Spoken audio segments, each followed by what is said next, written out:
Lift. Tolong titip ke Imam. Makasih ya.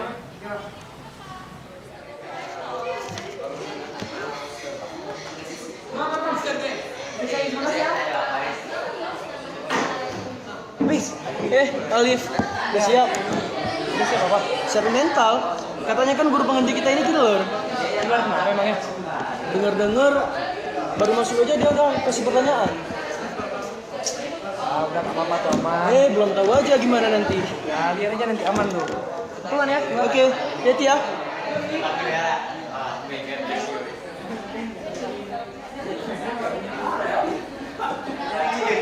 Woi, Bapak, woi. Bapak. Bagi dia nada. Baik, Pak. Saya tidak perlu mengabsen kalian lagi.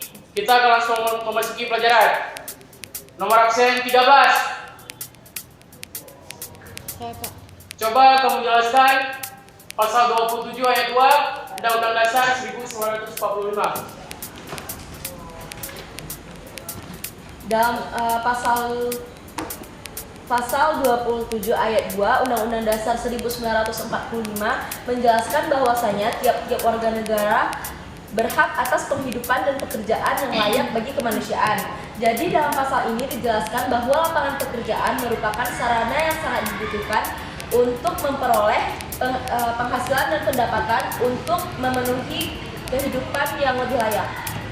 Bagus. Sekarang, apa upaya pemerintah untuk mewujudkan bunyi pasal tersebut? Nomor absen 4. Upaya pemerintah dalam hal ini adalah melakukan metode analisis deskriptif dengan menggambarkan masalah-masalah yang ada dan dianalisis dengan pendekatan yuridis normatif. Pak, Oke, silakan. Tapi Pak, justru status quo sekarang adalah Indonesia udah banyak menggunakan tenaga kerja asing. Menurut beberapa lembaga survei, 90% tenaga kerja asing di Indonesia bekerja sebagai tenaga non-skill. Bahkan pemerintah aja udah ngasih karpet merah buat para tenaga kerja asing melalui Perpres nomor 20 tahun 2018. Dan yang lebih parahnya lagi, yang ilegal pun bahkan bisa masuk Pak ke Indonesia. Contohnya yang ada di perusahaan semen, salah satu perusahaan semen di Indonesia. Ada 51 TKA Cina yang ketahuan tidak mempunyai kontrak kerja Pak. Gimana tuh Pak? Apa yang begini kamu terhadap hal itu? Tadi saya baca di salah satu akun Instagram yang membahas tentang TKA yang tidak mempunyai kontrak kerja legal Pak. Nah, interupsi Pak. Ya, silakan. Sejujurnya saya kurang setuju dengan pendapat kawan saya Pak. Soalnya secara justifikasi hal itu juga tidak selamanya benar Pak. Dan tenaga kerja asing itu juga sudah dikenal oleh pemerintah Pak. Dan juga kan itu cuma mindset dari orang-orang yang ada di Indonesia Pak. Soalnya ya dampak negatifnya itu tidak mengakumulasi semua kontribusi di Indonesia juga Pak.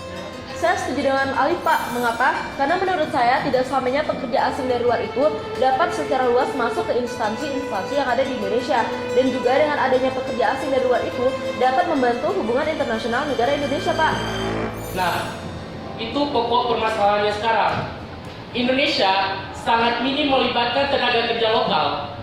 Karena faktanya, tenaga kerja yang ada di Indonesia tidak mau ikut serta dalam berbagai kontribusi yang sudah dibuat oleh pemerintah Indonesia.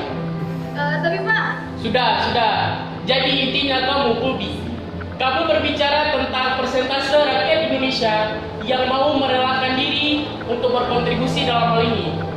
Sekarang, kamu pernah berpikir nggak, apakah dengan apa yang kamu sampaikan tadi dapat memberikan efek terhadap perekonomian yang ada di Indonesia? Ini dapat menjadi sebuah revolusi terhadap pembangunan yang ada di Indonesia.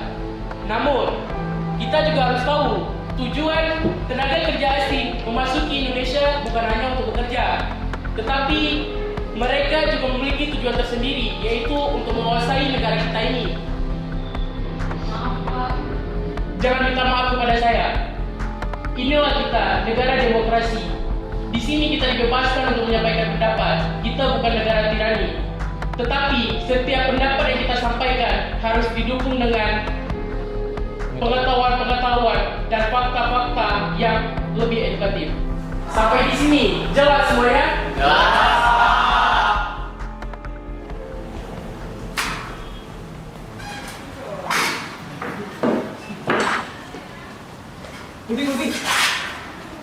berita nih katanya yang masalah TKA kemarin hoax ya.